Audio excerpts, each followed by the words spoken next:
Assalamualaikum warahmatullahi wabarakatuh. Innal hamdalillah nahmaduhu wa nasta'inuhu wa nastahdihi wa nastaghfiruh wa na'udzu billahi min shururi anfusina wa sayyiati a'malina. Man yahdihillahu fala mudilla lahu wa man yudlil fala hadiya lahu. أشهد أن لا إله إلا الله وحده لا شريك له وأشهد أن محمدا عبده ورسوله. يا أيها الذين آمنوا اتقوا الله وقولوا قولا سديدا يصلح لكم أعمالكم ويغفر لكم ذنوبكم ومن يطع الله ورسوله فقد فاز فوزا عظيما. الحمد لله الذي بنعمته تتم الصالحات. ربنا آتنا من لدنك رحمة وهيئ لنا من أمرنا رشدا. اللهم آت نفسي تقواها وزكيها وأنت خير من زكاها أنت وليها ومولاها.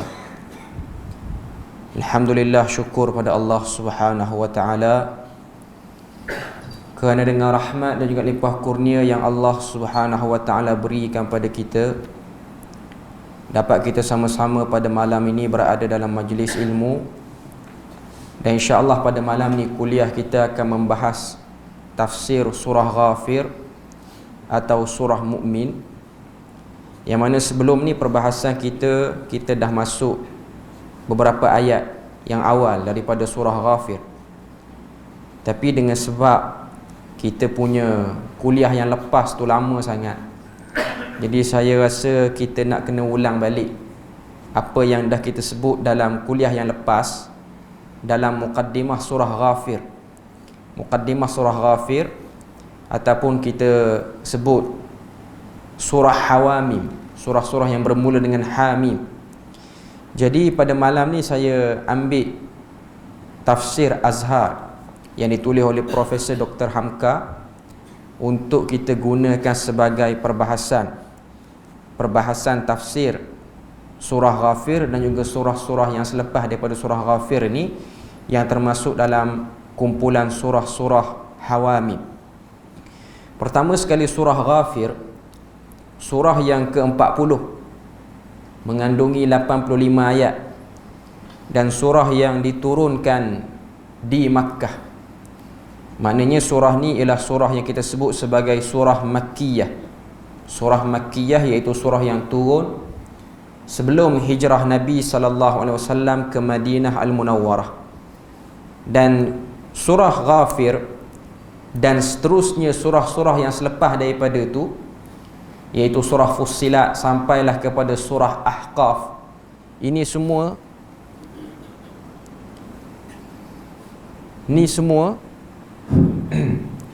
surah-surah yang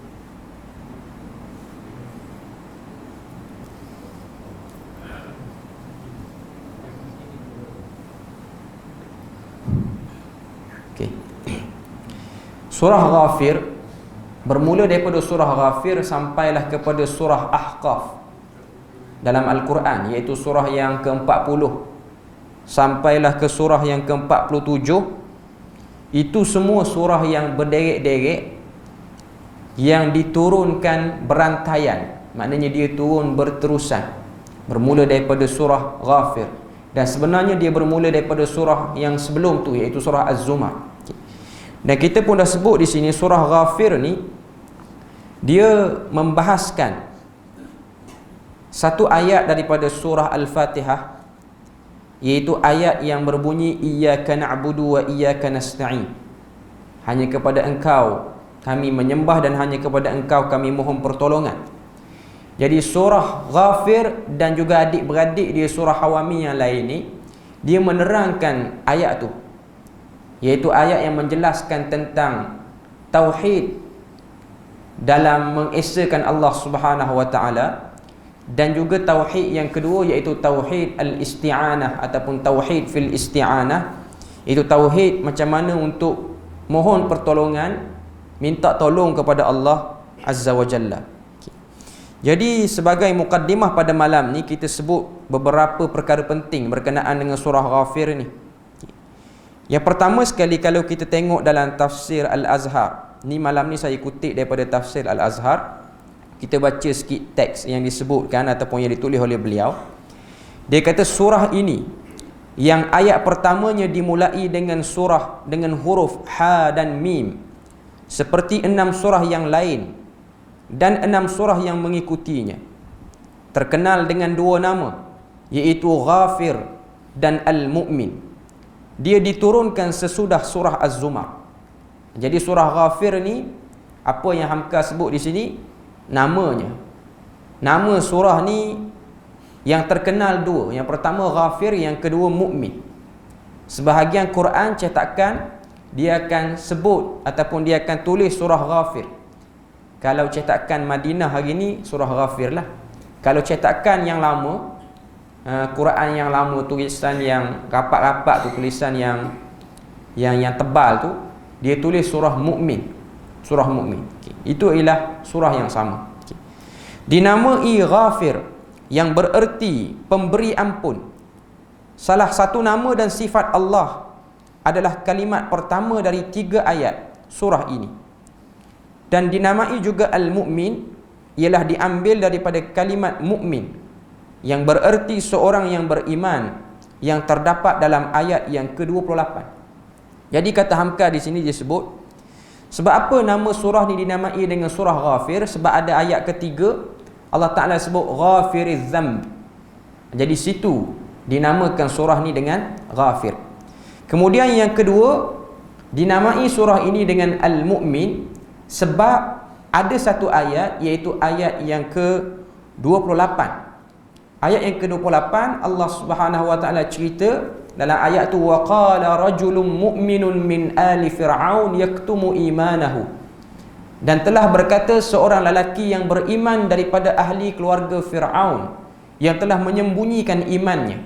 Jadi sebab tu surah ni dipanggil dengan juga namanya Al-Mu'min. Kata Hamka lagi, kedua nama ini sangat dikenal bagi surah yang ke-40 ini. Tetapi ada juga namanya yang lain, meskipun kurang terkenal, iaitu dinamai dengan At-Taul. Selain daripada 2 nama tu, Ghafir dan juga Mu'min, dia juga dinamai dengan Suratul Taul. At-Taul ni maksud dia apa? Maksud dia ialah anugerah yang tidak putus-putus, anugerah yang sentiasa melimpah. Di mana disebut ayat tu? Ayat tu disebut dalam ayat yang ketiga juga. Ghafiriz zambi wa qabilit taubi syadidil iqabi dzit taul. Jadi ayat yang ketiga tu ada perkataan dzit taul, Tuhan yang mempunyai nikmat, dan bila mana dia beri nikmat tu tidak berhenti, tidak berputusan. Jadi itu 3 nama. 3 nama. Cuma nama yang disebut sebagai taufiqi, yang Nabi sendiri namakan surah ni, ialah Ghafir. Adapun nama-nama lain, nama-nama yang dinamai oleh orang-orang selepas daripada Nabi, iaitu surah Mu'min dan juga surah At-Taul. Itu yang disebutkan oleh Hamka. Maka lebih banyak terpakai dan yang kita pakai dalam tafsir Al-Azhar ini ialah nama Al-Mu'min.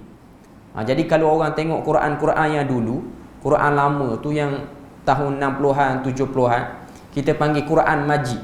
Quran Majid tu tulisan yang kasar tu. Dia tulis dengan nama Al-Mu'min. Kerana penting kita anggap untuk memperingati dan menghormati seseorang yang Al-Quran tidak menyebut namanya.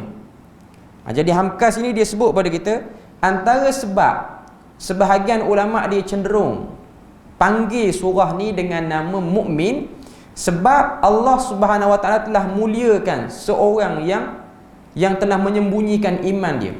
Siapa lelaki itu? Lelaki itu daripada keluarga Firaun. Nanti bila sampai ayat yang ke-28 kita akan tengok kisah tu, iaitu kisah perdebatan di antara Firaun dan juga Musa, tiba-tiba dipotong oleh ahli keluarga Firaun. Dalam riwayat kata itulah yang akan mewarisi tahta kerajaan selepas daripada kemangkatan ataupun kematian Firaun tu. Maknanya memang sistem raja mana-mana pun, bila mana dia ditabalkan sebagai raja, maka dia akan tabalkan juga pengganti kepada dia. Okay. Amat menakjubkan bila mana yang beriman kepada Nabi Musa tu ialah daripada kaum kerabat diraja sendiri. Sebelum daripada ni Firaun tak tahu pun. Rupa-rupanya orang dalam istana dia, bahkan ahli keluarga dia, bahkan pewaris tahtanya akan beriman dan percaya dengan apa yang Nabi Musa bawa itu, ataupun risalah Nabi Musa. Sangat mengejutkan. Sebelum pada ni yang dia tahu, yang duk ikut Nabi Musa ataupun yang selalu memenangkan Nabi Musa ni ialah isteri dia, Asia. Tapi bila mana ayat 28 tu Allah Ta'ala cerita rajulun yaktumu imanahu, benda ni lagi mengejutkan Firaun. Okay. Seperti mana yang kita tengok, Firaun ni kemuncak dia punya kekafiran dia ataupun kemuncak dia punya kesombongan dia bila mana dia sebut ana rabbukumul a'la. Situlah kemuncak dia. Dan surah Ghafir ni kalau kita tengok, dia nak tunjukkan kepada kita selain daripada dia nak beritahu, Allah Ta'ala nak beritahu Allah Ta'ala itu ada sifat pengampun. Allah Ta'ala itu walaupun dia mudah mengampunkan dosa hambanya, dia juga ada yang namanya sifat syadidil iqab, iaitu dia bila mana dia menyeksa, dia membalas kedegilan hamba-hambanya, dia membalas dengan syadid. Dia membalas dengan syadid. Okay. Cuma antara cerita yang kita boleh tengok dalam surah ni ialah cerita Firaun dan Musa. Kita semua dah sedia maklum, cerita Firaun dan Musa, bahkan cerita mana-mana Nabi sebelum daripada Nabi Muhammad ni, dia ada fungsi. Sama ada kepada Nabi yang sedang menerima surah tu pada waktu tu, dan juga para sahabat, dan fungsinya tidak akan kehabisan ataupun tidak akan tamat hatta kepada kita hari ini. Maknanya nak beritahu pada kita manfaat daripada cerita tu bukan hanya valid ataupun terhad pada zaman Nabi Muhammad sahaja. Cerita, manfaat, kebaikan, ibrah, pengajaran yang kita boleh ambil daripada cerita Firaun dan juga Musa, dan juga cerita mana-mana lagi orang yang jahat dan juga orang yang baik dalam Quran ni, dia punya kebaikan, dia punya validity, manfaatnya berterusan sampai hari kiamat. Hatta kita sekarang ni pun. Okay. Cuma saya nak sebut sikit dari segi sejarah.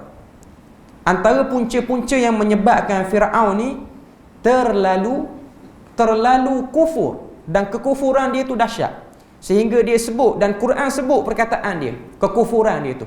Kalau kita baca dalam surah An-Nazi'at, Allah Ta'ala sebut faqala ana rabbukumul a'la. Dalam surah An-Nazi'at, wan nazi'ati gharqa, juzuk 30 tu, Allah Ta'ala datangkan dialog Firaun. Bila mana Firaun ni Allah Ta'ala hantar Musa untuk pergi beritahu pada dia, adakah kamu ni nak bersihkan diri, antazakka wa ahdiyaka ila rabbika fatakhsha. Itu ayat dalam surah An-Nazi'at. Apa yang Firaun buat? Firaun fakazzaba wa asa. Firaun mendustakan Musa dan dia menderhakai Musa. Fahasyara fanada, dia kumpulkan orang dan dia menyeru, faqala ana rabbukumul a'la. Dia buat satu pengumuman di hadapan semua kaum dia, akulah Tuhan kamu yang paling tinggi. Kemuncak kekufuran manusia. Cuma kalau kita tengok dari segi sejarah, kita tak nak tengok dari segi apa yang Quran sebut dulu. Kita nak tengok dari segi sejarah yang disebut oleh para ulama ataupun para pengkaji sejarah yang bukan Islam pun, dia sebut benda yang sama, lebih kurang sama saja. Apa sebab Firaun ni, sebahagian ahli sejarah mengatakan itu ialah exactly nama betul dia. Maknanya nama kelahiran dia memang ayah dia beri nama Firaun. Ada sebahagian ahli sejarah mengatakan Firaun itu ialah nama kebesarannya, pangkatnya. Maknanya gelaran kepada Raja Mesir pada waktu tu. Okay. Sebahagian ahli sejarah yang tak bersetuju dengan nama dia itu ialah Firaun, nama betul dia, mengatakan nama dia ialah Ramsis yang kedua. Itu sebahagian ahli sejarah mengatakan. Apa sebab Firaun ni dia sangat zalim. Zalim tu makna yang perkataan yang umum. Zalim ni jangan kita faham dia suka peras rakyat saja. Zalim ni, antara kezaliman yang paling besar ialah mensyirikkan Tuhan. Itu yang disebutkan oleh Luqman Al-Hakim. Inna syirka la zulmun azim. Sungguh syirik itu kezaliman yang besar ataupun kezaliman yang dahsyat. Okay. Antara sebab Firaun ni dia boleh jadi macam tu, apa faktornya? Faktornya ialah kerajaan Mesir berada pada tahap kemodenan ataupun tahap kemajuan yang tinggi ialah ketika mana zaman dia memerintah. Sebelum daripada tu, mana-mana raja Mesir tidak dipandang hebat sebelum daripada Firaun jadi Firaun tu ataupun jadi raja. Dan selepas daripada tu pun, daripada Firaun wafat ataupun meninggal, mati, Mesir tidak lagi sehebat ataupun tidak lagi dijulang namanya melainkan zaman tu. Okay. Tambah pula, Firaun ni dia ialah bangsa asal, orang kampung Mesir itu sendiri yang memerintah. Dan kalau kita tengok, Mesir ni dia mengalami fasa-fasa pemerintahan yang banyak orang perintah Mesir. Sebelum daripada datang saja Firaun tu, kalau kita baca surah Yusuf dalam juzuk yang ke-12 dan juga juzuk yang ke-13, Nabi Yusuf juga seorang nabi yang medan dakwahnya di Mesir. Tapi Nabi Yusuf, bila mana Nabi Yusuf nak sebut raja yang memerintah Mesir pada waktu tu, yang telah melantik dia sebagai pemegang perbendaharaan negara ataupun istilah kita hari ni Menteri Keuangan, dia tak panggil nama Firaun. Walaupun di Mesir juga pada waktu tu dia panggil nama Malik. Maka sebahagian para sejarah mengatakan, ahli sejarah mengatakan, zaman Nabi Yusuf lagi awal pada Nabi Musa. Zaman Nabi Yusuf yang memerintah Mesir ialah bukan orang situ, bukan orang peribumi, orang luar yang buat penjajahan, dia boleh takluk Mesir. Bila mana jatuh kerajaan luar itu yang diperintah oleh orang luar, maka orang-orang Kipti yang merupakan orang peribumi Mesir, orang Mesir ni bangsa dia panggil Kipti. Macam kita orang Melayu, Melayulah, orang Melayu, bangsa asal tanah Melayu, orang Melayu. Okay. Bagi orang Mesir, bangsa asal dipanggil Kipti. Orang Kipti berjaya menghalau pemerintah yang telah memerintah yang bukan asli orang situ, dan akhirnya pemerintahan balik kepada kerajaan yang diperintah ataupun yang dikepalai oleh orang Kipti itu sendiri. Okay. Jadi Firaun, walaupun dia tu, kalau kita tengok banyak situasi-situasi yang Quran cerita, kebodohan dia banyak bila mana dia berhujah dengan Nabi Musa, tapi dari segi ekonomi, dari segi pembangunan masyarakat, dia agak baik berbanding raja sebelum tu dan raja selepas tu. Itu antara punca dia sombong. Dan ketika mana dia memerintah Mesir, dia bukan hanya menguasai Mesir yang kita sebut Egypt hari ni. Kerajaan dia pergi jauh sampai kepada Sudan Utara dan juga Sudan Selatan. Sebab tu kalau kita tengok di negara Sudan ni, sebahagian tempat tu utama Sudan Selatan, yang kawasan tu orang Sudan duk bercakap dengan bahasa Arab lagi. Situ ada juga piramid-piramid, cuma piramid situ kurang popular macam piramid di Mesir. Nak tunjuk pada kita apa? Kerajaan dia luas. Seluas Sungai Nil, itulah pemerintahan Firaun yang sezaman dengan Nabi Musa pada waktu itu. Okay. Jadi saya nak sebut sini, antara punca yang menyebabkan berlakunya kesyirikan, berlakunya membesarkan diri sehingga mengaku jadi Tuhan pada diri Firaun, punca dia apa? Dia rasa dialah orang yang telah mengangkat nasib orang-orang Kipti dan dia layak untuk dimuliakan. Itu perasaan dia.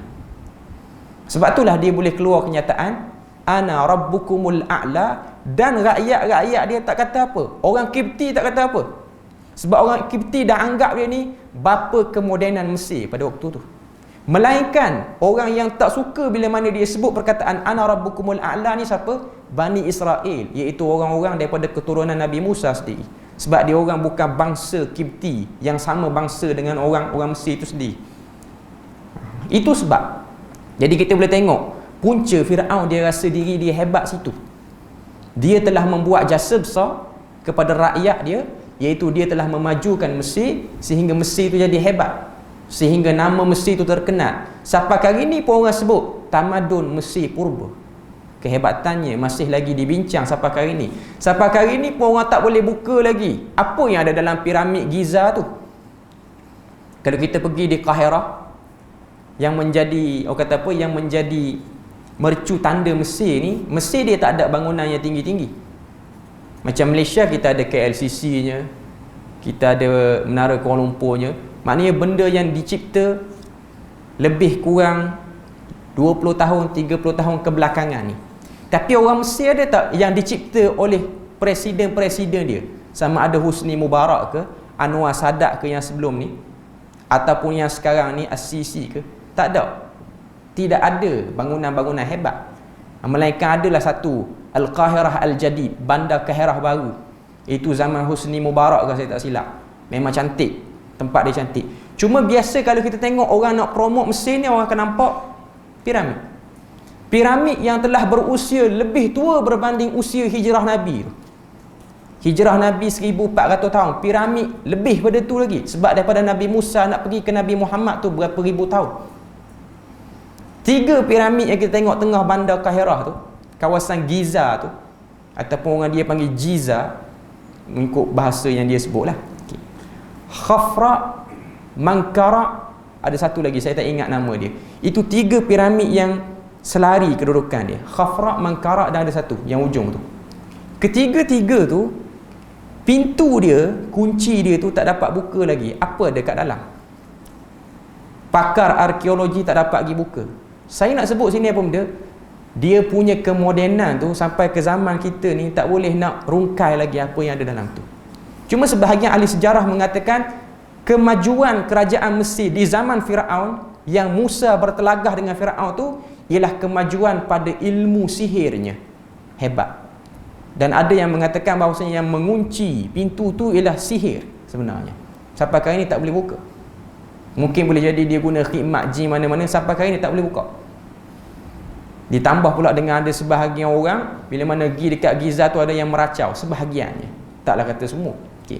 Maknanya kehebatan dia situ. Dan ada yang mengatakan dalam tu adalah harta-harta yang disimpan, yang diambil, dirampas daripada zaman raja sebelum tu.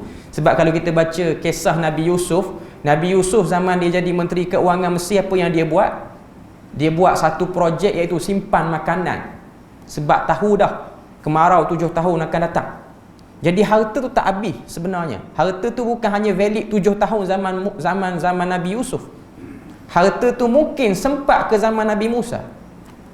Jadi harta tu dia orang lockdown awal-awal lagi dalam piramid. Sebab dia orang nak berbangga dengan benda tu. Boleh jadi. Sebab tu kalau tengok sebahagian pakar arkeologi, dia orang gila nak buka tempat tu. Sebab dia orang dok rasa mesti ada something ataupun benda-benda yang hebat dalam tu. Dari segi pembuatan dia pun dah hebat dah. Teknologi pembuatan pun dah hebat dah. Okay. Saya nak sebut sini, Firaun dia boleh jadi macam tu. Dia boleh mengaku dia Tuhan sebab dia telah buat satu pembaharuan yang besar. Kita kena fikir, macam mana Firaun boleh mengaku Tuhan dan rakyat zaman tu, terutama yang sebangsa dengan dia, okey dengan kenyataan dia. Tidak ada yang lawan pun.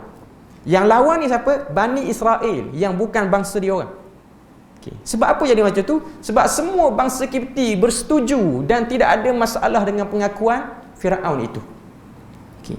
Jadi dengan kesombongan yang ada pada Firaun itulah yang menyebabkan dia telah mengeluarkan kata-kata kufur.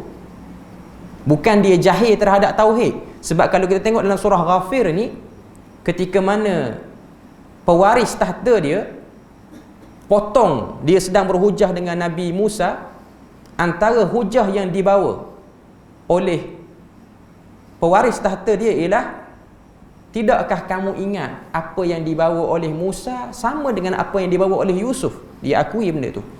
Firaun akui benda tu. Maknanya Firaun, jangan kita bayang Firaun ni seorang pemimpin yang bodoh kena tipu di menteri, tak. Bahkan dia seorang yang cerdik, cuma dia bodoh dalam bab kesyirikan, dalam bab tauhid. Itu yang dia bodoh. Itu benda yang kita kena tahu. Itulah yang menyamarkan dia sehingga dia tak boleh terima kebenaran. Menyamarkan dia sehingga dia tak boleh terima kebenaran. Jadi Allah Subhanahu Wa Taala nak cerita dalam surah Ghafir ni bagaimana sesatnya orang yang cerdik dengan kecerdikannya. Bagaimana tersasarnya orang yang hebat dengan kehebatannya. Sehingga dia samar melihat sifat keampunan Tuhan tu. Sebab surah ni ialah surah Ghafir. Sehingga dia rasa dia tidak berhajat kepada sifat keampunan, dia tidak berhajat dengan zit taul, nikmat-nikmat Tuhan yang banyak, dia tak berhajat. Sebab dia rasa dialah yang create semua nikmat-nikmat tu.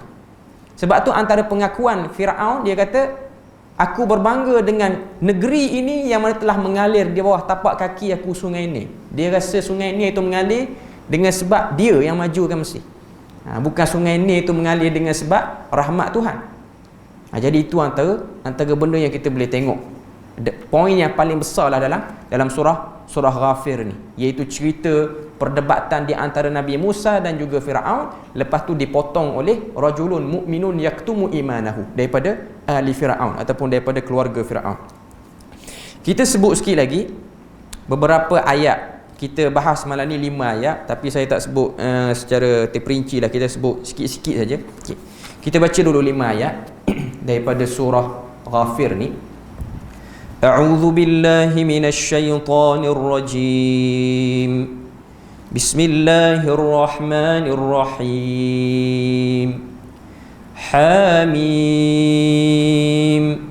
Tanzilul kitabi minallahil azizil alim. غافر الذنب وقابل التوب شديد العقاب ذي الطول لا إله إلا هو إليه المصير ما يجادل في آيات الله إلا الذين كفروا فلا يغررك تقلبهم في البلاد كذبت قبلهم قوم نوح والأحزاب من بعدهم وهمت كل أمة برسولهم ليأخذوه وجادلوا بالباطل ليدحضوا به الحق فأخذتهم فكيف كان عقاب. Jadi itu 5 ayat. Terjemahan dia, Hamim. Tanzilul kitabi minallahil azizil alim. Penurunan Alkitab itu ialah dari Allah Maha Perkasa, Maha Mengetahui. Ghafiriz dzambi wa qabilit taubi syadidil iqabi dzit tauli la ilaha illa huwa ilaihil masir. Dialah pemberi ampun dosa, penerima taubat, sangat berat seksaannya, yang empunya kurnia, tiada Tuhan melainkan Dia, kepadanya lah akan kembali. Ma yujadilu fi ayatillahi illa allazina kafaru. Tidaklah ada yang berbantah-bantahan tentang ayat-ayat Allah kecuali orang-orang yang kafir. Fala yaghrurka taqallubuhum fil bilad. Maka janganlah membuat silau engkau, bersimpang siur mereka di dalam negeri-negeri. Kazzabat qablahum qaum Nuh wal ahzab min ba'dihim. Telah mendustakan sebelum mereka kaum Nuh dan golongan-golongan yang sesudah mereka. Wa hammat kullu ummatin bi rasulihim. Dan telah bermaksud jahat tiap-tiap umat terhadap rasul mereka, kerana hendak membunuhnya. Wajadilu bil batil liyudhidu bihil haqqa fa'akhadhtuhum. Kerana hendak membunuhnya dan mereka pun membantah dengan yang batil, kerana hendak menindas yang benar. Fakaifa kana iqab. Maka aku ambil sikap terhadap mereka, maka betapa jadinya seksaku. Itu terjemahan saya ambil daripada tafsir Azhar. Agak lain sikitlah bahasa dia berbanding tafsir yang lain. Jadi itu 5 ayat Allah Ta'ala sebut dalam surah Ghafir. 5 ayat pertama ni, apa perkara-perkara penting yang kita boleh tengok? Pertama sekali, ayat pertama, Hamim. Hamim ni kita dah sebut, dianya huruf al-muqata'ah, iaitu huruf-huruf tunggal yang terdapat banyak tafsiran, dan tafsiran yang paling terbaik yang dipilih oleh para sahabat, kebanyakan para sahabat, tapi tak semualah. Ada sebahagian sahabat tak pilih juga pendapat ni, ialah mendiamkan, tidak menafsirkan. Al-qira'atu tafsiruha, qira'atuha tafsiruha. Membacanya itulah tafsiran baginya. Maknanya baca saja, just lalu je. Cuma dalam tafsir Azhar ni, kalau kita tengok yang disebut oleh Hamka, dia bahas tentang Hamim tu agak panjang. Saya baca sikit. Tentang huruf Hamim itu sendiri berbagai pula pendapat ulama tentang maksudnya. Ikrimah ni nama tabi'in, anak murid kepada Abdullah bin Abbas. Ikrimah mengatakan bahawa berdasar kepada sabda Nabi sallallahu alaihi wasallam sendiri, huruf Hamim itu adalah satu dari antara nama-nama Allah dan salah satu dari anak kunci pembuka perbendaharaan Allah. Ini pendapat Ikrimah, seorang tabi'in. Tabi'in tu kata, Ikrimah ni kata, Hamim tu maksud dia apa? Asma'un, ismun min asma'illah. Nama daripada nama-nama Allah. Wa miftahun khazainullah. Dan dia termasuk daripada kunci perbendaharaan Allah. Kalau kita dengar perkataan ni, ataupun kalau kita lihat kata-kata Ikrimah ni, dia kata Hamim tu nama daripada nama-nama Allah. Masih lagi belum dapat kita faham apa maksud perkataan tu. Cuma dia sebut macam tu ialah. Dia sebut benda tu ialah nama daripada nama-nama Allah. Seterusnya dia sebut sini, Ibnu Abbas pula mengatakan Hamim, ini tok guru pada Ikrimah. Hamim adalah satu di antara nama-nama Allah yang Maha Agung. Sama lebih kurang dengan apa yang disebut tadi. Dalam satu riwayat lain pula daripada Ibnu Abbas, ada pertalian antara huruf-huruf di pangkal-pangkal surah. Ibnu Abbas dia ada tafsiran dua. Pertama dia kata Hamim itu ialah nama daripada nama-nama Allah. Nak terjemah apa dalam bahasa Melayu, tak boleh terjemah, tetap sebut Hamim juga. Tapi ada satu lagi pendapat dia yang kedua, dia macam membuat sambungan terhadap huruf-huruf ni. Hamim, Alif, Lam, Ra dan juga Nun. Dia buat sambungan. Dia macam anggap Alif, Lam, Ra, Hamim, Nun, Kaf, Ha, Ya, Ain, Sad ni ialah akronim kepada nama-nama Tuhan yang terpisah. Tengok apa yang disebut oleh Ibnu Abbas. Ibnu Abbas kata, adapun surah yang bermula dengan huruf Alif, Lam, Ra, iaitu huruf yang berada di pangkal surah Yunus, surah Hud, surah Yusuf, surah Ibrahim dan surah Al-Hijr, dan Hamim di pangkal 7 surah, iaitu surah Mu'min ataupun Ghafir, Fussilat, Asy-Syura, Zukhruf, Ad-Dukhan, Al-Jasiyah dan juga Al-Ahqaf, dan huruf Nun di pangkal surah Al-Qalam. Setelah kita gabungkan ketiga-tiga ini, maka kita akan dapati ianya akan membentuk perkataan Ar-Rahman. Itu pendapat dia. Alif, Lam, Ra plus Hamim plus Nun. Sebab dalam Quran ni dia ada surah-surah yang bermula macam tu. Kalau kita eja kot bahasa Arab, Alif, Lam, Ra, Hamim, Nun, sebutannya Ar-Rahman. Itu pandangan. Dia kata itu ialah akronim yang terpisah, maknanya huruf-huruf tunggal yang terpisah. Tapi itu salah satu daripada pandangan. Masih lagi ada yang menyanggah pandangan tersebut, tapi itu pandangan yang keluar daripada sahabat nama dia Abdullah bin Abbas. Kemudian seorang tokoh bernama Atha Al-Khurasani, dia ni tabi'ut tabi'in kalau saya tak silap, berkata bahawa huruf Al-Ha ialah isyarat daripada nama Allah yang bermaksud Hamid. Ini pandangan dia. Maknanya Ha di hadapan tu ialah Hamid, yang bererti Tuhan yang maha terpuji, ataupun Hannan, yang bererti Tuhan yang maha rindu akan hambanya, ataupun Halim, yang bererti Tuhan yang sangat tidak pemarah. Itu pandangan Atha Al-Khurasani. Atha Al-Khurasani ni dia sezaman dengan Atha bin Abi Rabah. Atha bin Abi Rabah ni anak murid kepada sahabat. Bahkan kalau kita tengok sangat banyak pujian Atha Al-Khurasani ni kepada Atha bin Abi Rabah. Dua-dua Atha belaka. Cuma seorang Atha Al-Khurasan, dia duduk di Khurasan. Khurasan ni di mana? Kawasan Iran dan Iraq hari ni, ataupun kawasan negara-negara itulah. Okey. Dan seorang lagi ialah Atha bin Abi Rabah yang duduk di Mekah. Kemudian dia kata, dan huruf Mim, Al-Mim ialah isyarat kepada nama-nama Allah seperti Malik yang bererti Maharaja, atau Majid yang bererti Maha Mulia, atau Mannan yang bererti suka memberi, atau Mutakabbir yang bererti membesarkan diri, dan Musawwir yang bererti yang memberi bentuk. Itu pandangan Atha Al-Khurasani. Hamim ialah singkatan kepada Ha, itu ialah Hamid, ataupun Halim, ataupun Hannan, ataupun Hakim. Dan mim itu ialah Al-Malik, Majid, Mannan. Itu pandangan dia. Seterusnya Mujahid. Mujahid ni pun anak murid kepada Abdullah bin Abbas. Dia sekali dengan Ikrimah tu, menafsirkan secara sederhana sahaja, iaitu Hamim ialah salah satu susun huruf sebagai pembukaan surah. Maknanya umum. Dia kata Hamim ialah opening surah yang bersifat iltifat, lafaz al-intibah. Lafaz al-intibah. Maksudnya apa? Maksudnya bila mana Nabi baca ayat ni, orang akan berpaling pada Nabi direct. Sebab orang tak pernah dengar syair bermula dengan huruf tunggal. Sebab orang Arab pada waktu tu, dia orang kalau bersyair hebat. Kehebatan bangsa Arab ialah pada syairnya. Kehebatan Quran mengatasi syair orang Arab.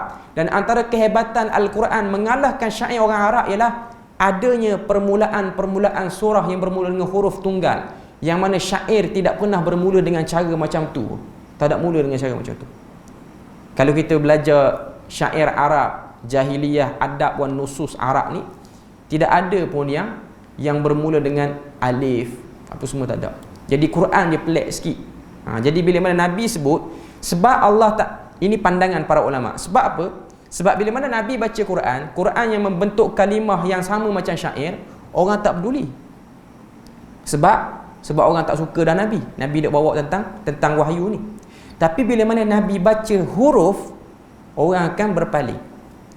Dia ada pandangan-pandangan di kalangan para ulama. Ada yang mengatakan sebab orang Arab ni dia ada satu kepercayaan, huruf-huruf ni ada manfaat dia. Macam orang Melayu kita lah, dia ada ilmu raksi, dia panggil. Sebahagian dukun ataupun pawang ni, huruf-huruf tunggal ni ada ilmu raksi. Bomoh raksi ni orang akan pergi jumpa bila mana nak kahwin. Nak kahwin anak, nama anak pengantin lelaki, nama menantu pengantin perempuan. Okey, gabung. AJ ikut Arab. Alif berapa bilangannya, Ha berapa bilangannya, Mim berapa bilangannya, Dal berapa bilangannya. Lepas tu awak mari nama menantu perempuan Fatimah, Fa berapa bilangannya. Lepas tu bilang-bilang campur, dapat genap ke dapat ganjil. Lepas tu pecah balik dengan 4 unsur api, air, tanah dan juga unsur-unsur tu lah. Okay. Lepas tu dia kata, okey ni api, kahwin 5 tahun pasti cerai.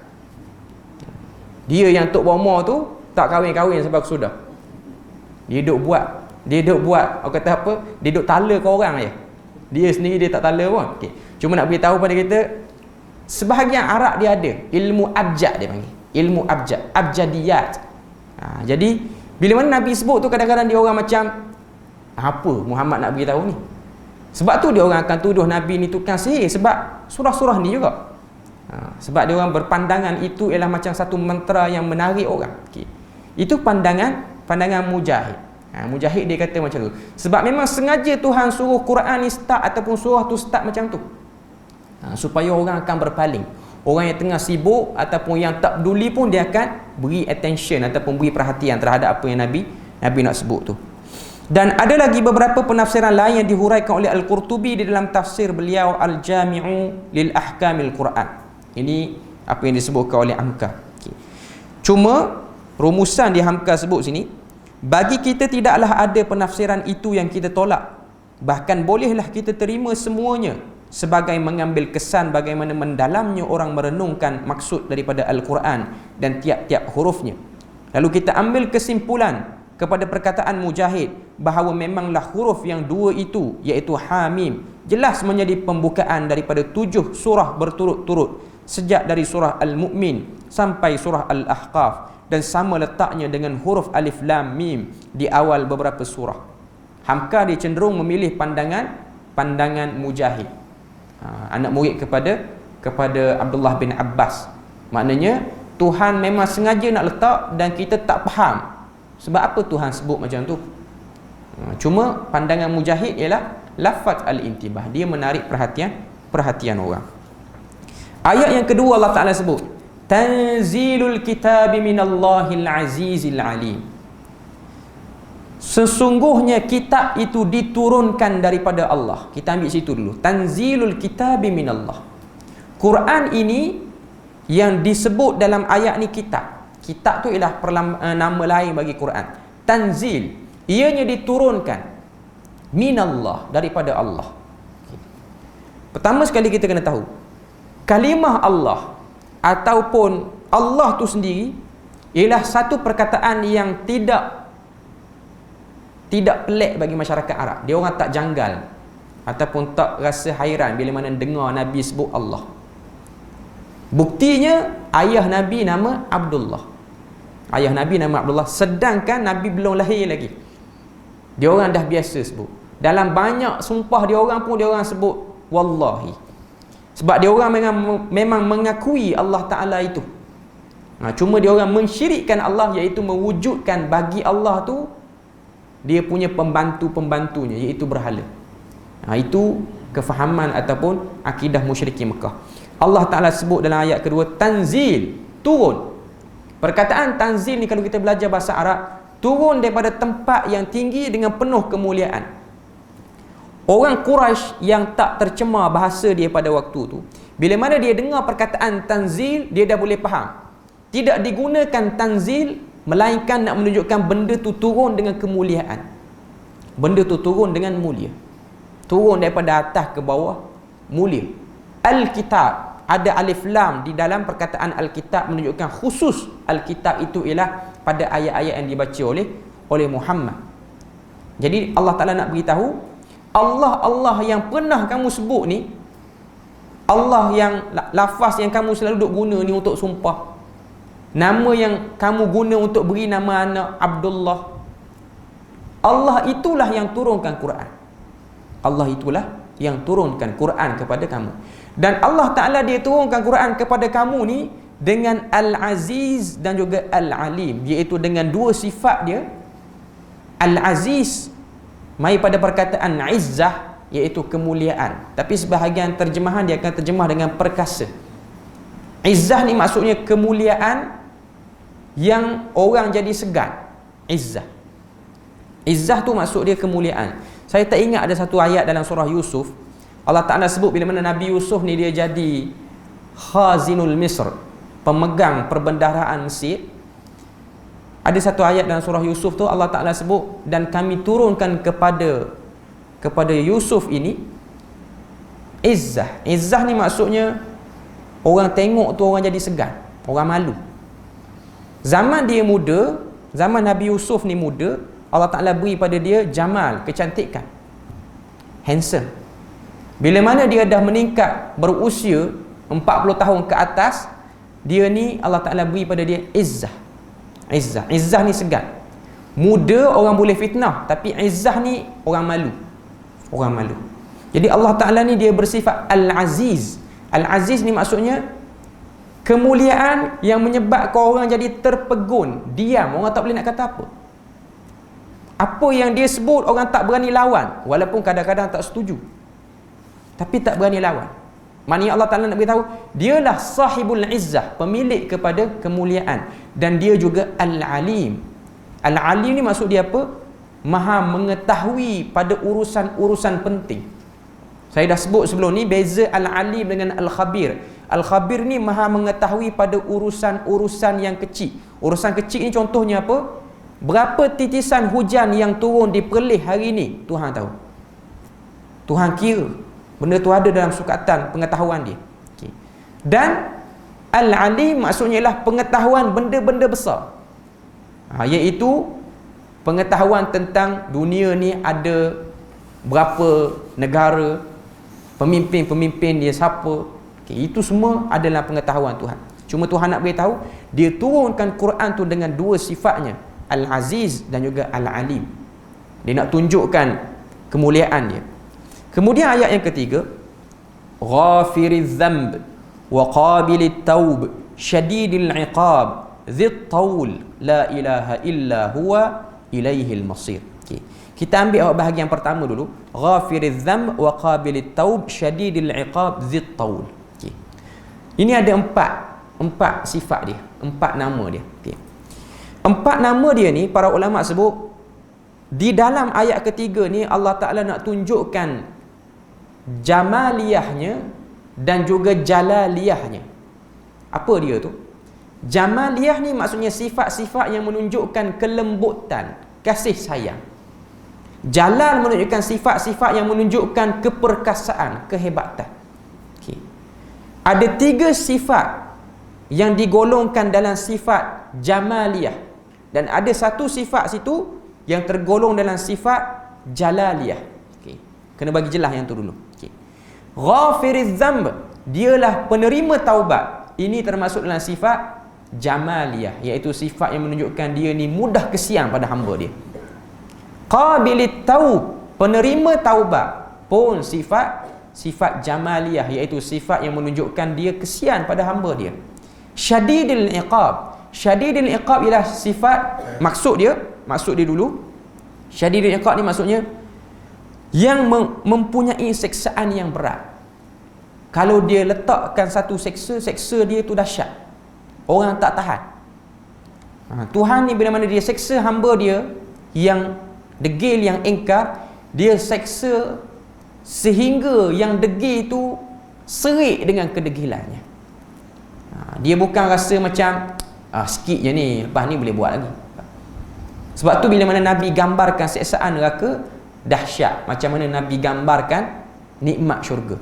Syurga tak dapat bayang, dia punya azab neraka pun tak dapat bayang. Kita dah selalu sebut sini bagaimana nikmat syurga tu sentiasa di-upgrade tiap-tiap hari dalam syurga. Yang mana ahli syurga tak pernah fikir pun nikmat syurga ni macam tu. Duk ingat di dunia dulu duk baca ayat Al-Quran, boleh bayang sampai takat tu je. Tapi masuk syurga rupa-rupanya lebih lagi daripada tu. Sama juga dengan neraka. Neraka pun sama. Jangan kita bayang neraka ni macam hukuman yang orang duduk dalam penjara je. Disebabnya ataupun hukuman yang paling dahsyat zaman pertengahan Eropah, zaman gelap Eropah. Kalau kita tengok di muzium di Rusia, di muzium-muzium di negara-negara barat ni, zaman pertengahan, zaman gelap lah kita kira, zaman Eropah yang gelap ni, hukuman-hukuman kepada penderhaka, terutamanya penderhaka orang agama, penderhaka kepada gereja dia, duduk atas kursi yang penuh dengan duri. Lepas tu dikenakan renjatan elektrik apa-apa semua. Kita tengok dah ngeri dah. Ataupun kita nak tengok dekat sikit keganasan Pol Pot Vietnam terhadap orang Islam. Dahsyat. Tapi neraka lebih pada tu. Yang mana orang neraka pun, ahli neraka pun tak sangka sedahsyat tu. Jadi syadidil iqab ni maksud dia bila mana dia mengazab dengan penuh kebengisan. Penuh kebengisan dan penuh kegarangan. Itu sifat jalal. Zid taul, dan dia juga Tuhan yang empunya kurnia. Bila mana dia memberi kurniaan tu tidak berputus. Ini sifat jalal. Kita tengok pada ayat ni, ghafiriz dzamb wa qabilit taub syadidil iqab zid taul. 3 sifat jamal, 1 je sifat jalal. Menunjukkan pada kita Tuhan ni kesian dia pada hamba lagi tinggi berbanding kemurkaan dia pada hamba.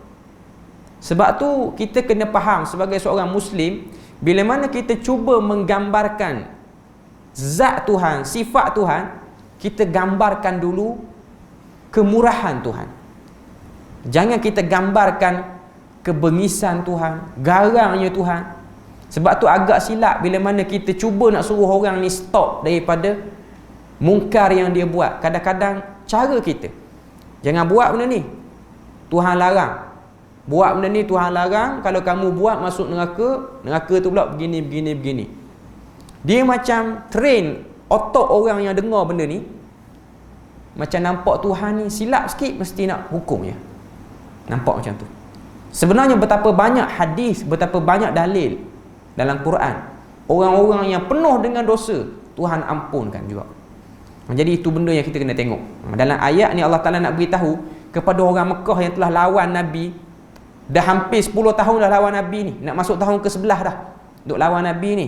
Kalau kamu stop lawan Muhammad dan sanggup terima kitab Quran yang aku turunkan ni, kamu akan dapat semua sifat-sifat aku tu, iaitu ghafiriz dzamb wa qabilit taub syadidil iqab dan juga dzid taul. Semua kamu akan rasa, semua kamu akan dapat. Maknanya Tuhan masih lagi nak beri peluang kepada Quraisy yang bersungguh-sungguh cuba menghentikan Nabi, yang bersungguh-sungguh cuba menghentikan Nabi. Sebab tu saya dah sebut sini mungkin berapa kali, banyak kali, Quraisy ni dia lawan Nabi Muhammad bukan kerana dia tu sayang sangat pada berhala. Kita dah sebut banyak kali. Okay. Kalau kita tengok siapa yang lawan Nabi Muhammad ni, yang orang kata apa, barisan hadapan, frontliner lawan Nabi, bukan frontliner tolong COVID-19. Frontliner lawan Nabi. Barisan hadapan lawan Nabi ni siapa? Yang lawan Nabi ni ialah golongan pembesar Quraisy, bukan golongan penyembah berhala yang hari-hari pergi sembah berhala. Bukan yang tu. Dan pembesar Quraisy ni pula, dia bukanlah penyembah berhala yang baik. Dia bukan geng rumah berhala. Istilah kita geng surau lah, geng masjid. Zaman tu kita panggil geng rumah berhala. Bukan hari-hari duduk di rumah berhala. La, Al-Manna, Al-Uzza, Tuhan berhala tu bukan. Dia orang just bagi arahan je. Yang duk sembah hari-hari ni orang-orang bawahan. Tapi sebab apa dia tu yang tak berapa sembah sangat pun, tapi lawan Nabi tu macam pejuang rumah berhala barisan hadapan? Sebab dia ada kepentingan. Dia ada kepentingan pada waktu tu. Dia melihat Muhammad ini mengancam sesuatu pada dirinya, bukan mengancam rumah berhala tu. Itu benda yang kita nak, konsep asal. Sebab tu orang-orang bawahan dia okey boleh dengar Nabi. Tapi orang atasan dia dah nampak, kalau Muhammad berterusan mempengaruhi orang bawah mulai sedar kita pembesar sedang membodohkan dia orang, maka tidak mustahil bila mana orang start percaya, sokongan diberi pada Muhammad, maka kita akan kehilangan banyak jawatan-jawatan, kemudahan-kemudahan yang sekarang ni kita sedang nikmati. Itu poin dia. Itu poin dia. Cuma nak beritahu pada kita, episod ni dia akan berulang sampai bila-bila pun tuan-tuan. Sampai ke hari kiamat pun. Tuan-tuan tengok orang-orang yang bermati-matian tak setuju bila mana keluar arahan masjid ditutup baru ni. Siapa yang banyak bunyi? Orang masjid ke orang luar masjid? Orang luar masjid. Macam dia main masjid tiap-tiap hari. Okay. Ini bukan kata pada mana orang, cuma nak beritahu keadaan manusia macam tu. Mungkin pada waktu tu masjid tu baru nak rombak, nak lantik pengurusi baru. Tiba-tiba kena COVID, dia pun bimbang. Dia kata, aku baru nak lobby pengurusi, nak bagi nampak rajin sikit main masjid. Masjid pula tutup. Kepentingan. Melihat pada kepentingan. Itu benda dia. Lawan Muhammad bukan kerana memperjuangkan berhala yang besar itu, tapi memperjuangkan periuk nasi dia sendiri sebenarnya. Okay. Tapi Tuhan, walaupun orang macam ni tu ramai duk lawan Nabi, Tuhan tetap beri tawaran. Kalau kamu nak terima dengan hati yang terbuka, akulah Tuhan ghafiriz dzamb, akulah Tuhan qabilit taub, akulah Tuhan yang zid taul. Jangan bimbang kalau kamu sahut seruan Muhammad ni, kamu masih lagi dapat nikmat. Kamu jangan rasa hilang jawatan. Tapi begitulah manusia, dia dikaburi. Kemudian Tuhan kata, la ilaha illahu, tidak ada Tuhan melainkan dirinya, ilaihil masir, kepadanya lah tempat kembali. Maknanya lepas daripada kita balik berjumpa Tuhan, barulah kita sedar, barulah Quraisy sedar pilihan yang diorang buat tu salah memerangi Muhammad. Pilihan yang diorang lakukan tu ternyata membahayakan diorang bila mana berdiri di hadapan Tuhan. Ayat keempat Allah Ta'ala sebut, ma yujadilu fi ayatillahi illa allazina kafaru. Tidak ada yang suka berbantah-bantah. Yujadil maksudnya saling berbantah. Nabi sebut satu, dia lawan Nabi 10. Itu maksud perkataan yujadil. Fi ayatillah, pada ayat-ayat Allah, illal ladzina kafaru, kecuali orang-orang yang kafir. Kafir sini ada dua maksud. Pertama, kafir yang originally kafir. Dalam hati kafir, luar pun kafir. Memang tak sembah Tuhan punya orang. Yang kedua, kafir sini pun boleh dikategorikan sebagai munafik. Walaupun ayat ni turun, orang munafik tak cerita lagi. Cuma untuk kita hari ni, ada orang dia dalam je dia ada kekufuran. Bukanlah kufur yang mengeluarkan dia sehingga dia kena mengucap balik. Dia ada, orang kata apa, beberapa bibit-bibit kekufuran yang ada. Macam Nabi sebutlah tanda-tanda orang munafik untuk zaman kita ni ataupun zaman mana-mana, dia berat pada dua salat, iaitu salat subuh dan juga salat isyak. Dia berat pada dua salat tu. Adakah sekiranya kita jumpa orang yang tak datang salat subuh ataupun tak datang salat isyak, kita nak kata dia ni mulinah munafik yang disebut dalam surah An-Nisa, duduk di patak neraka ataupun neraka paling bawah? Kita tak boleh kata macam tu.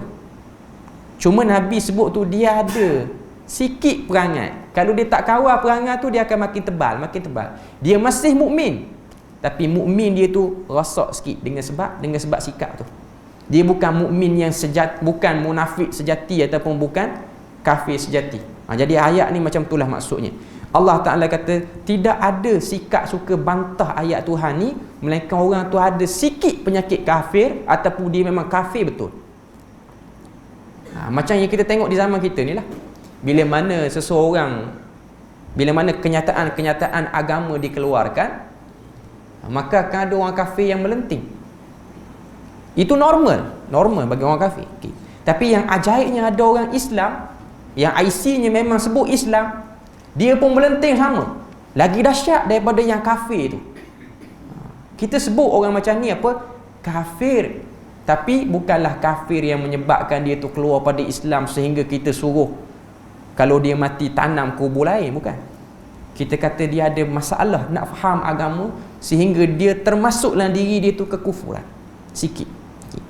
Maka Allah Ta'ala sebut pada ayat yang keempat tu, bahagian yang terakhir, fala yaghrurka taqallubuhum fil bilad. Janganlah kamu tertipu dengan pergi baliknya orang-orang kafir itu dalam negeri kamu. Nah, ayat ni dia memberi saranan kepada para sahabat Nabi pada waktu tu. Kita beri laluan azan dulu.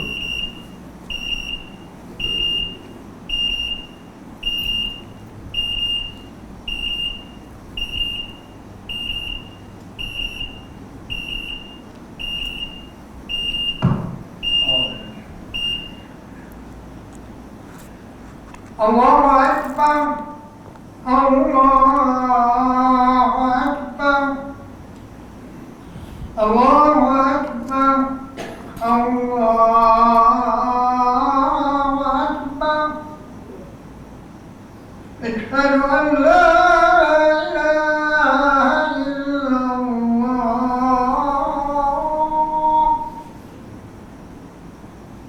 Asyhadu an la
Okey, kita sambung sikit lagi. Ayat yang keempat Allah Ta'ala sebut tidak berbantah-bantah pada ayat Allah itu melainkan orang yang kafir. Maknanya sikap orang kafir ni, perangai orang kafir ni, bila mana dengar ayat Allah dia tak boleh terima. Sama ada dia tak boleh terima tu dengan sebab kedegilannya, ataupun dia jahil, dia tak boleh faham, ataupun kadang-kadang dia faham tapi dia memang ada satu sikap tak boleh dengar benda-benda yang dia datang daripada agama ni. Okay. Ayat yang keempat tu, yang ujung tu, fala yaghrurka taqallubuhum fil bilad. Jangan tertipu dengan pergi baliknya mereka itu di dalam negeri. Itu terjemahan yang betulnya lah, terjemahan dalam bahasa kita.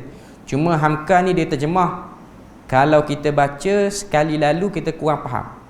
Janganlah membuat silau engkau bersimpang siur mereka di dalam negeri-negeri. Bahasa lama tuan-tuan, tahun 60-an. Tulis pula dalam penjara. Jadi dia orang kata apa, agak tinggi. Sebab tu kalau baca buku-buku Hamka ni, dia sebenarnya usaha yang bagus yang dibuat oleh PTS ni. Alhamdulillah sekarang ni Malaysia penerbitan PTS ni dia terbit semua tafsir Hamka secara keseluruhan. Tapi dia kekalkan bahasa tua Hamka tu dia kekalkan. Kalau kita tengok dalam buku-buku keluaran PTS ni, perkataan suruh, kita bahasa Melayu SURUH, suruh. Dia je SUROH, suruh. Ejaan lama. Ejaan lama. Kalau Hamka sebut, janganlah kita mensyarikatkan Allah. Itu bahasa bahasa lama. Mensyarikatkan tu mensyirikkan Allah lah. Sebab syarikat tu maksud dia buka branch, buka banyak cawangan. Okay. Itu bahasa Hamka. Tapi bahasa Hamka agak okey sebab Hamka bukan orang Jawa. Hamka dia orang Minangkabau ni masih lagi kategori orang kata apa, bahasa yang boleh kita faham lah. Okay. Tapi kalau dia orang Jawa, lelah juga kita nak faham. Sebab orang Jawa percuma, kita duk ingat percuma ni benda free. Kalau kita baca, perbuatan itu hanyalah percuma. Indonesia dia sebut. Kita dah ingat percuma pun. Rupa-rupanya percuma dalam kefahaman dia orang ialah sia-sia. Perbuatan itu hanyalah sia-sia. Itu kalau nak baca buku Indonesia, dia kena teliti sikit bahasa dia. Okay. Hamka terjemah sini, janganlah membuat silau. Yaghrurka itu dia terjemah, janganlah kamu tersilau. Yaghrurka ni dalam bahasa Melayu, ghurur maksud dia tertipu. Tertipu ya. Silau tu kan, maknanya nak sebut sini macam janganlah kamu terpengaruh ataupun tersilap faham terhadap perbuatan orang kafir yang pergi balik dalam negeri itu. Ayat ni kalau turun pada zaman sahabat menunjukkan kepada kita bagaimana Allah Ta'ala beri semangat pada sahabat, kekal kamu dengan Muhammad. Jangan lari, jangan ragu dengan Muhammad dari salah dia. Walaupun kamu tengok orang yang lawan Muhammad tu terdiri daripada orang kaya, yang mana orang kaya yang banyak duit. Banyaknya duit orang-orang kaya Quraisy ni sehingga mereka boleh buat perjalanan pergi ke Syam setahun 2 kali. Zaman tu, zaman Nabi ni boleh pergi Syam setahun 2 kali orang yang sangat kaya. Sangat kaya. Sebab Syam ni negara sejuk. Cara pakaian orang Syam macam pakaian orang Mekah tak sama. Pakaian orang Syam kalau musim sejuk lagi tebal. Pakaian orang Syam kalau musim panas lagi nipis daripada orang Mekah. Sebab mereka kalau panas terlalu panas, kalau sejuk terlalu sejuk. Kaya boleh buat perjalanan sampai setahun 2 kali. Jangan kamu tertipu. Sebab Nabi miskin. Nabi miskin. Tambah pula pada waktu ni, Nabi tidak memberitahu kepada para sahabat, sabar kamu semua, kita ni kena uji setakat 13 tahun je. Masuk tahun yang ke-14, kita lega sikit di Madinah. Tak ada jawapan. Nabi pun tak tahu benda tu. Jadi ini ialah ayat-ayat yang bersifat sabar. Itu zaman Nabi. Zaman kita hari ni, kaya mana orang kafir, cerdik mana dia pun, kita jangan tertipu, dia tetap seorang yang kafir. Bukan kita nak mencurigai orang kafir. Cuma kita kena tahu, kita dan dia, gap kita terlalu besar. Sempadan kita terlalu besar. Sebab tu amat bahaya bila mana kita mengangkat orang kafir tanpa melihat pada sudut ni, terutamanya dalam bab pemerintahan. Sebab dia orang akan boleh buat sesuka hatinya. Dia orang akan boleh buat sesuka hati. Ini bukan nak cerita politik, tapi nak cerita dari segi pandangan ulama Islam Saban kurun pun dia sebut benda yang sama. Bila mana berhimpun pemimpin Muslim dengan kafir, walaupun Muslim itu seorang yang fajir, seorang yang jahat, tapi dia tetap Muslim. Maknanya dia tak ada lah terlintas dalam kepala dia jahat-jahat dia pun dia nak tutup masjid ke, tak ada. Tapi kalau kafir yang memerintah, bukan setakat tutup, dia hancurkan masjid pun boleh jadi. Walaupun dia baik, fasiliti dia bagi, kemungkinan tu boleh jadi. Jadi itu gap yang disebut dalam Quran. Jangan tertipu dengan kemajuannya, jangan tertipu dengan kebaikannya. Sebab tu kalau kita tengok, orang selalu duk banding Malaysia dengan Singapura. Singapura sebuah pulau yang kecil, dulu dalam Malaysia, sekarang berpisah jadi nation, jadi sebuah negara. Mata wang dia pun mahal pada kita. Ya, kita tak nafi benda tu. Memang betul. Tapi tengok apa yang dilakukan oleh pemerintahnya terhadap penganut agama. Syiar-syiar agama semuanya dimatikan, direndahkan. Bukan kata agama Islam je, agama mana-mana pun di sana. Sebab tu kalau tengok Tai Pusam bagi orang Singapura, orang Hindu Singapura, dia tak semeriah Tai Pusam di Malaysia. Sebab kerajaan dia tak benar. Kerajaan dia tak benar, upacara pecah kelapa tengah jalan tak benar. Malaysia apa? Polis lagi bagi escort. Lagi bagus lah. Maknanya nak beritahu. Itu pemimpin Islam juga yang jaga. Cuma nak beritahu kepada kita perbezaan. Bila mana dia ada satu pemikiran seperti itu. Pemikiran seperti itu. Jangan tertipu dengan kemajuan mana-mana negara yang bukan Islam. Sebab tu dalam Quran Allah Ta'ala sebut wala 'abdun mu'minun khairum min musyrikin walau a'jabatkum.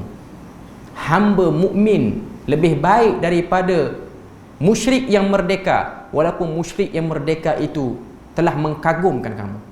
Kamu rasa kagum, hebat tengok orang kafir, kemajuan orang kafir. Tapi kena Covid ni kita boleh tengoklah orang kafir tak hebat mana juga. Negara-negara barat yang dulu kita sanjung, sebahagian orang Melayu berbangga bila mana pemikiran dia berjaya di westernize kan. Akhirnya kita tengok Britain yang hebat tu paling gagal menangani isu ni. Amerika Syarikat lagilah teruk sampai kucak-kacir negara dia kerana benda ni. Walaupun 2-3 hari ni Malaysia digambarkan oleh satu siaran TV tak berapa elok urus COVID-19 kan, Al Jazeera. Ramai orang marah kat Al Jazeera. Sampai seorang Bangladesh tu kena ligan sampai ke mana tak tahulah. Okey. Sebab buat kenyataan tu. Okey, saya pun tak tengok lagi video tu. Cuma nak beritahunya bahawasanya kita dapat lihat, Islam tidak mengajar kita menilai pada kemajuan luaran orang tu, tapi melihat kepada kemajuan dalaman, terutamanya kemajuan dalam pemikiran. Okay. Jadi ayat keempat ni Allah Ta'ala beritahu jangan tertipu dengan orang kafir.